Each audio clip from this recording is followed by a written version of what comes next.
नमस्कार बालमित्रांनो, कसे आहात? मजेत ना सर्वजण? तर आज आपण सर्वप्रथम मी माझा परिचय करून देते. मी श्रीमती बोरसे जेवी, शाळा जिल्हा परिषद केंद्रीय प्राथमिक शाळा अंधानेर, तालुका कन्नड, जिल्हा औरंगाबाद. तर आज आपण इयत्ता 4थीचा परिसर विषय भाग 1 या विषयाचा 7वा घटक शिकणार आहोत. घटकाचे नाव आहे आहाराची पौष्टिकता. या अगोदर आपण 6वा घटक शिकलोय, अन्नातील विविधता. त्यात तुम्ही शिकले की अन्नाची गरज कशासाठी असते. अन्नाची गरज तर अन्नाची गरज आपल्या शरीराची वाढ होण्यासाठी असते, तसेच आपल्या शरीराची झीज भरून निघण्यासाठी सुद्धा अन्नाची गरज असते. त्यानंतर आपण हे पण शिकलोय आहार म्हणजे काय. बघा आपलं धड्याचं नाव असते आहाराची पौष्टिकता. मग आहार म्हणजे काय. तर बघा सकाळी उठल्यापासून तर रात्री झोपेपर्यंत आपण वेगवेगळे प्रकारचे पदार्थ खात असतो, तसेच काही पदार्थ आपण पितही असतो. ते पेय पदार्थ, जे खातो ते खाद्य पदार्थ आणि जे पितो ते पेय पदार्थ. तर दिवसभरामध्ये आपण जे खाद्य पदार्थ खातो, पेय पदार्थ पितो, या सर्वांनाच मिळून काय म्हणतात तर आहार. तर हा जो आहार आहे, हा आहार सर्व व्यक्तींचा सारखा असतो का. नाही. तर बघा तुमच्या घरातलंच तुम्ही निरीक्षण करा. तुमचे आजी बाबा असतील, आई वडील असतील, तुम्ही भावंड असाल, सर्वांचं जेवण सारखंच आहे का. नाही. तर प्रत्येकाचं जेवण वेगवेगळं असेल. कोणी 2 पोळ्या खातं, कोणी 3 खात असेल, कोणी एकच खात असेल. म्हणजे हा जो आहार आहे, तर हा आहार वयानुसार बदलतो. तसेच तुमच्या कामाचं स्वरूप, जे जास्त काम करतात म्हणजे जास्त कष्टाचं काम करतात, त्यांचा आहार हा बैठे काम करणाऱ्या लोकांपेक्षा जास्त असतो. हे आपण आतापर्यंत शिकलोय. तर बघा तुम्ही आता सर्वजण जेवण करून बसले तिथं. तर कोणी काय काय खाल्लंय. बरोबर, कोणी वांगी खाल्ली, कोणी बटाटे खाल्ले, कोणी भेंडी खाल्ली. तर आपल्या हे जे रोजच्या जेवणामध्ये काही पदार्थ असतात, तर या पदार्थांपैकी काही पदार्थांची यादी मी तर बोर्डवर लिहिलेली. तर बघा हे जे पदार्थ आहे, तर हे पदार्थ एक पदार्थाचे मी नाव असते, सगळ्यांनी नीट लक्ष ठेवायचे. बघा भात, मुगाची आमटी, चवळीची उसळ, गव्हाची चपाती, ज्वारीची भाकरी, कोबीची भाजी, गाजराची कोशिंबीर, कांद्याची भजी, लसणाची चटणी, लिंबाचे लोणचे, दही, पापड. आता बघा हे आपल्या रोजच्या जेवणातले खाद्यपदार्थ आहेत. तर या खाद्यपदार्थांचे आपल्याला असे गट करायचे की जे आपण जास्त प्रमाणात खातो, आणि दुसरा एक गट म्हणजे जे आपण कमी प्रमाणात खातो. तर बघा जे पदार्थ आपण जास्त प्रमाणात खातो त्याला मी लाल पेनाने गोल करते. तुम्ही मला एक पदार्थ सांगायचे जो आपण जास्त प्रमाणात खातो. तर बघा पहिला पदार्थ आहे भात. तर भात हा नियमितपणे आपल्या आहारामध्ये शक्यतो असतोच, म्हणून आपण त्याला गोल करूया. नंतर मुगाची आमटी. मुगाची आमटी आपण नियमितपणे खातो, असे काही अधूनमधून खातो. चवळीची उसळ, तसंच गव्हाची चपाती. गव्हाची चपाती मात्र नियमितपणे आपल्या आहारामध्ये असते. बघा नंतर ज्वारीची भाकरी. भाकरी सुद्धा आपल्या आहारामध्ये असते. बघा भाकरी अजून कशाची बनवतात.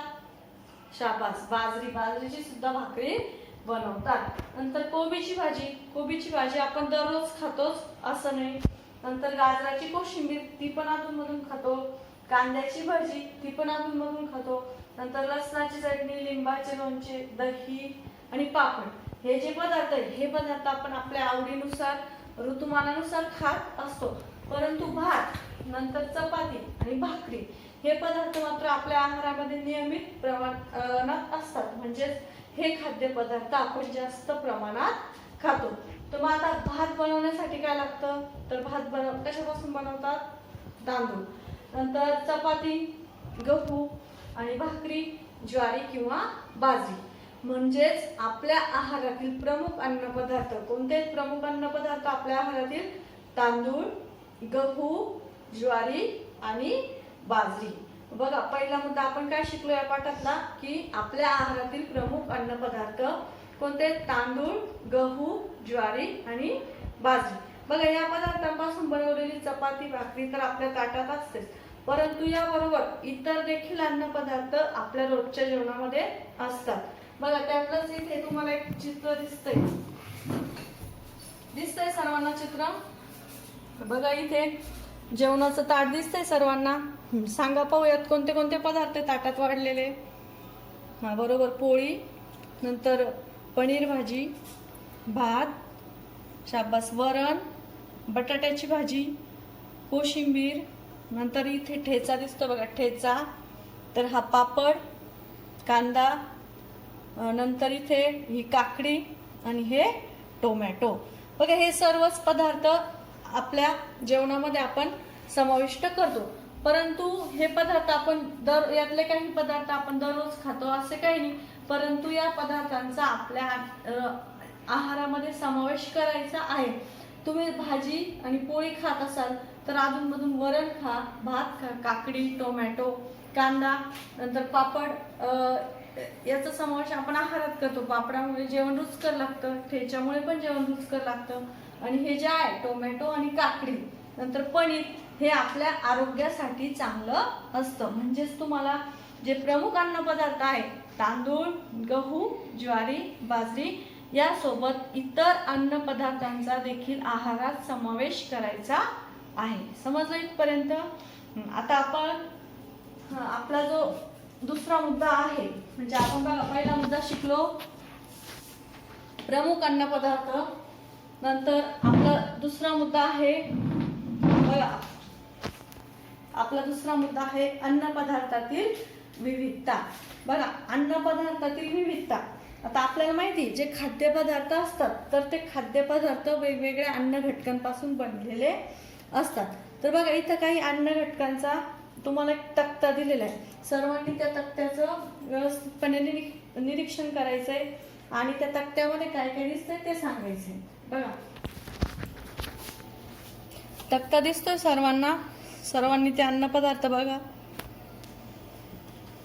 बघा काय काय दिसतंय, ज्वारी, तीळ, मुळा, शाबास, अंडी, नंतर काकडी, करडई, कारले, शाबास, दूध, लवंग, चिक्कू, लिंबू आणि कोंबडी.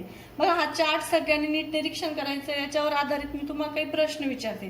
तर आपण रोज जे बाजरीची भाकरी किंवा चपाती खातो त्यापैकी जे पिठं मिळतात आपल्याला, ते पिठं यातल्या कोणत्या अन्नपदार्थांपासून मिळतात? तर ज्वारी आणि बाजरी. ज्वारी आणि बाजरीपासून काय मिळतात आपल्याला? पीठ. नंतर बघा दही, लोणी आणि तूप, हे आपल्याला यातल्या कोणत्या अन्नपदार्थापासून मिळतं? सगळ्यांनी नीट निरीक्षण करा. Very good. दूध. दुधापासून आपल्याला काय मिळतं? दही, लोणी, तूप. नंतर तेल. तेल कशापासून मिळतं? तर तेल आपल्याला शेंगदाण्यापासून मिळतं, तसेच करडईपासून सुद्धा तेल आपल्याला मिळतं. त्याच्यानंतर यात बघा गोड, कडू, तिखट अशा चवी असणारे वेगवेगळे पदार्थ आहेत. त्यापैकी त्या कडू चव असणार कोणता पदार्थ आहे? कारले. बघा कारले म्हटल्यानंतर सगळ्यांना जरा कारले, अरे नको नको नको कारले, पण असं नाही, कारले सुद्धा आपल्या शरीरासाठी खूप आवश्यक आहे. मग हे जे अन्न पदार्थांमध्ये आपल्याला विविधता दिसून येते, तर हे सर्वच अन्न घटक आपण आपल्या आहारात समाविष्ट करायचे आहे. का करायचे हे सर्व अन्न घटक आपल्या आहारामध्ये समाविष्ट? तर बघा काही घटक एखाद्या पदार्थामध्ये असतील. आता समजा काही घटक शेंगदाण्यामध्ये असतील, पण ते आपल्या शरीराला आवश्यक आहे, पण सर्वच घटक मग आपल्याला शेंगदाण्यातून मिळतील का? नाही. तर काही घटक आपल्याला मुळ्यामधून मिळतील, नंतर आपल्याला काही घटक हे अंड्यांमधून मिळतात, नंतर काही घटक हे आपल्याला कोंबडीपासून मिळतात. म्हणजे सर्वच अन्नपदार्थ आपल्या शरीरासाठी आवश्यक आहे. फक्त असं म्हणून चालेल का की नाही मला यातले फक्त काय आवडतं? अंडी, मग मी अंडीच खाईन, असं आहे का? नाही. तर तुम्हाला या सर्व काकडी खायची, दूध प्यायचंय. दुधामुळे काय होईल? तुम्हाला कॅल्शियम भरपूर प्रमाणात मिळेल आणि तुमचे हाडं मजबूत राहतील. म्हणून या सर्व अन्न घटकांचा आपल्याला समावेश आपल्या आहारात करायचा आहे. तर बघा मग आपण दुसरा मुद्दा काय शिकलो? अन्न पदार्थातील विविधता. आपण जे अन्न पदार्थ वापरतो त्यामध्ये आपल्याला काय दिसून येते? विविधता.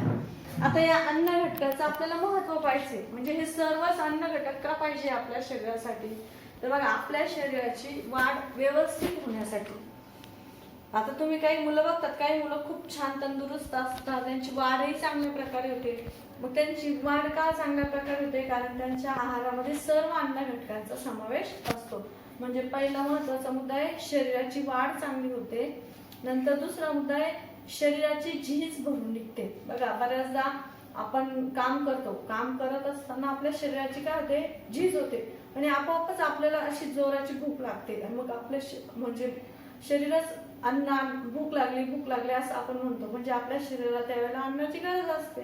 मग ही जी शरीराची झीज आहे ही कशामुळे भरून निघते? तर अन्नामुळे भरून निघते. तर बघा, आणि आपल्या शरीरामध्ये आपण आता सध्या तुम्ही सर्वजण ऐकताय कोरोना विषयीच्या बातम्या. बघा टीव्हीवर बातम्या ऐकत असाल, घरामध्ये तुमच्या आई वडिलांची चर्चा ऐकत असाल, तर बघा प्रत्येकाच्या तोंडात तेच आहे की कोरोना हा आजार शक्यतो कुणाला होतोय? तर ज्याची रोगप्रतिकारक शक्ती कमी की नाही, तर त्याला हा आजार होतोय. मग रोगप्रतिकारक शक्ती म्हणजे काय नेमकं? तर बघा आपल्या शरीरामध्ये एखादा आजार असेल तर त्या आजाराविरुद्ध लढण्याची जी ताकद असते तिला म्हणतात रोगप्रतिकारक शक्ती. तर काही मुलांना काय होतं, थोडस वातावरण बदललं तर हिवाळा आला सर्दी झाली, पावसाळा आला सर्दी झाली, उन्हाळा आला ताप. म्हणजे थोडासा जरी वातावरणात बदल झाला तरी लगेच ती मुलं आजारी पडतात. म्हणजे याचा अर्थ काय की त्यांची रोगप्रतिकारक शक्ती कमकुवत आहे. मग जर ही शक्यतो रोगप्रतिकारक शक्ती कोणाची कमी असते? त्यांच्या आहारामध्ये सर्व पदार्थांचा समावेश नसतो. बघा ज्यांचा आहार परिपूर्ण असतो, सर्व समावेश असतो, ती मुलं असतील, ती माणसं वातावरणानुसार नेहमी आजारी सुद्धा पडत नाही. म्हणजेच आपल्या शरीराची रोगप्रतिकारक शक्ती वाढवण्यासाठी सर्व अन्न घटकांचा आपल्या आहारात समावेश असणं गरजेचं आहे. आणि ह्या अन्नपदार्थ, ह्या खाद्यपदार्थांसोबतच आपल्या शरीराचं काम जर व्यवस्थित चालायचं असेल तर सर्वात महत्वाची गरज, जेवण केल्यानंतर काय पितो आपण? पाणी. मग आपल्या शरीराचं काम व्यवस्थित चालायचं असेल तर खाद्यपदार्थांसोबत आपल्या शरीराला कशाची गरज असते? पाण्याची. त्यामुळे आपल्या शरीराचं काम व्यवस्थितपणे पार पडतं. मग हे जे अन्नपदार्थ आहे हे आपल्याला वेगवेगळ्या घटकांमधून कमी अधिक प्रमाणात मिळतात. म्हणून सर्व अन्न घटकांचा आपल्या आहारात समावेश असावा. आणि त्या बाबतीत एक महत्वाची गोष्ट लक्षात ठेवायची. बघा बऱ्याच जणांचा गैरसमज असतो की जे महाग पदार्थ आहे ते महाग पदार्थ खूप पौष्टिक असतात. पण असं काही नाही की सर्वच महाग पदार्थ पौष्टिक असतात आणि सर्वच स्वस्त पदार्थ कमी पौष्टिक असतात. हा गैरसमज आहे, हा सर्वांनी काढून टाकायचा आहे. मग आता ह्या अन्न पदार्थांची जी पौष्टिकता आहे, तर ही अन्न पदार्थाची पौष्टिकता कशी टिकवायची नेमकी? आपण जे अन्न पदार्थ वापरतो त्याची पौष्टिकता कशी टिकून ठेवायची आपल्याला? तर त्यातला पहिला मुद्दा आहे भाज्या शिजवताना घ्यावयाची काळजी. बघा अन्न ज्यावेळेला आपण अन्न शिजवतो तर त्या अन्न शिजवत असताना त्यात आवश्यक तेवढंच पाणी घालायचंय. जर प्रमाणापेक्षा जास्त पाणी घातलं तर त्यामध्ये असणारे जे पौष्टिक घटक आहे ते त्या पाण्याद्वारे निघून जातील. हा झाला पहिला मुद्दा. दुसरा मुद्दा आहे भाज्या शक्यतोवर प्रेशर कुकर मध्ये शिजवायच्या, म्हणजे त्या जेणेकरून वाफेवर आणि कमी पाण्यामध्ये शिजतील आणि त्यातले जे पौष्टिक घटक आहे त्यात तसेच राहतील. किंवा जर तुम्ही कढईमध्ये किंवा पातेल्यामध्ये शिजवत असाल तर त्यावर नेहमी झाकण ठेवायचं. झाकण ठेवल्यामुळे काय होईल तर बघा त्या कढईला किंवा पातेल्याला जर आपण उष्णता दिली शिजवण्यासाठी तर त्यामध्ये जे पाणी असतं त्या पाण्याची काय होते, वाफ होते. आणि मग जर झाकण नसेल वरती तर त्या वाफेद्वारे त्या अन्नातील पौष्टिक घटक बाहेर निघून जाऊ शकतात. आणि जर आपण त्यावर झाकण ठेवलं तर ते पौष्टिक घटक त्यात तसेच टिकून राहतील. हा झाला दुसरा मुद्दा. नंतर आणखी तिसरा मुद्दा. बघा इथे सर्वांना काय दिसतंय सांगा बरं? बघा मटकी कशी दिसते ही मटकी? तर मोड आलेली मटकी. तर हा कडधान्याचा एक प्रकार आहे मटकी. तर कडधान्याची पौष्टिकता कशामुळे टिकून राहते? तर त्याला जे मोड येतात, कडधान्य नेहमी भिजवून मोड आणून खायची. तशी मोड आणून खाल्लेली कडधान्य शरीरासाठी पौष्टिक असतात. पण एक गोष्ट लक्षात ठेवायची, त्याचे मोड नेहमी लहान असेपर्यंतच कडधान्य वापरायचे. त्याचे मोड जास्त मोठे झाल्यानंतर त्यातली पौष्टिकता कमी होते. बघा पहिला मुद्दा भाज्या शिजवताना पाणी कमी वापरायचं. दुसरा मुद्दा भाज्या शिजवताना शक्यतो झाकण ठेवून शिजवायच्या. तिसरा मुद्दा कडधान्याच्या बाबतीत कडधान्य लहान मोड असेपर्यंत वापरायची. आता बघा पुढचा मुद्दा आहे सफरचंद. फळं तर सगळ्यांनाच आवडतात. चिक्कू असेल, द्राक्ष असेल, अंजीर असेल, आंबा, सफरचंद सर्वांनाच आवडतात. पण काही जी फळं आहेत तर ती फळं आपण सालीसकट खाणं आपल्या शरीरासाठी पोषक असतं. आता बघा, सफरचंद खाताना बऱ्याचशा बहुतांश मुलांना सवय असते. शक्यतो सफरचंद डायरेक्ट असं खा तुम्ही, ते शरीरासाठी खूप चांगलं आहे. पण ठीक आहे, जर तुम्हाला कापून खायचं असेल तर त्याच्या फोडी केल्यानंतर काही मुलांना सवय असते त्याचं वरचं हे पूर्ण लालसाल काढून टाकतात आणि आतला जो पांढरा भाग आहे तो खातात. पण यामुळे काय होतं, त्याची जी पौष्टिक आहे ती कमी होते. म्हणून सफरचंद असेल, द्राक्ष असेल, अंजीर नेहमी सालासकट खायचं.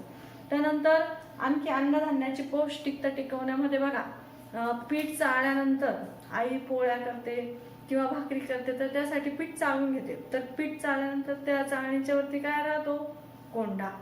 तर हा जो कोंडा आहे आपण टाकून देतो गायला म्हणा, म्हशीला म्हणा, किंवा खायला देतो आपण तो कोंडा. पण हा कोंडा वाया जाऊ द्यायचा नाही. शक्यतो दळण दळतानाच ते बारीक दळायचं, म्हणजे त्यातील कोंडा वाया जाणार नाही. कोंड्यामुळे आपल्या शरीराला खूप काही पौष्टिक घटक मिळत असतात. नंतर पुढचा मुद्दा आहे, आपण अधूनमधून मुळा, गाजर, बीट यासारखे जे पदार्थ आहे हे पदार्थ आपल्या आहारात समाविष्ट करायला हवे. पण हे पदार्थ कसे खायचे, शिजवून खायचे का? नाही, तर हे पदार्थ कच्चे खाणे आपल्या शरीरासाठी खूप चांगले असते. म्हणून अधूनमधून याचा समावेश करायचा. बघा, यामध्ये आपण काय शिकलो, अन्न पदार्थांची पौष्टिकता कशी टिकवून ठेवायची. समजलं सर्वांना? पहिला मुद्दा आपण शिकलो प्रमुख अन्न पदार्थ. त्यामध्ये आपण पाहिलं तांदूळ, गहू, ज्वारी, बाजरी हे आपले प्रमुख अन्न पदार्थ आहेत. नंतर अन्न पदार्थातील विविधता, म्हणजे जे खाद्यपदार्थ आपण अन्न घटकांपासून बनवतो ते त्यांच्यामध्ये विविधता दिसून येते. तिसरं बघितलं अन्न घटकाचे महत्त्व. आणि चौथं पाहिलं अन्न पदार्थांची पौष्टिकता कशी टिकवून ठेवायची. बघा, इथपर्यंत या 4 घटकांचा आज आपण अभ्यास केला आहे. पुढील अभ्यास आपण पुढच्या सत्रात पाहू. पण तोपर्यंत सर्वांनी एक गोष्ट लक्षात ठेवायची आहे, तुम्हाला कोरोनासारख्या आजाराला लढा द्यायचा आहे. त्यासाठी सर्वांनी आपलं शरीर धष्टपुष्ट असायला हवं, तंदुरुस्त असायला हवं. त्यासाठी सर्व पालेभाज्या खायच्या, फळभाज्या खायच्या, फळे खायची आहेत आणि भरपूर पाणी प्यायचं आहे. त्याचसोबत तुम्ही तुमचा व्यायामही चालू ठेवा. पण अगोदर तुमच्या आहाराकडे व्यवस्थित लक्ष द्या, पौष्टिक आहाराकडे, ज्यामुळे तुमचं शरीर तंदुरुस्त राहील आणि कुठल्याही आजारापासून तुमचा बचाव होईल. आणि जाता जाता तुम्हाला घरी एक अभ्यास सांगणार आहे. बघा, आपण मोड आलेली कडधान्य पाहिली, तर तुम्हाला एक अभ्यास करायचा आहे घरी, उपक्रम. या कडधान्यांना मोड कसे आणतात, तर कडधान्यांना मोड आणण्याची कृती तुम्हाला घरून येताना वहीमध्ये लिहून आणायची आहे. ते तुम्ही आईच्या मदतीनेही करू शकता. सर्वांनी स्वतःची काळजी घ्या, भरपूर खा, प्या, आराम करा आणि स्वतःची काळजी घ्या. धन्यवाद.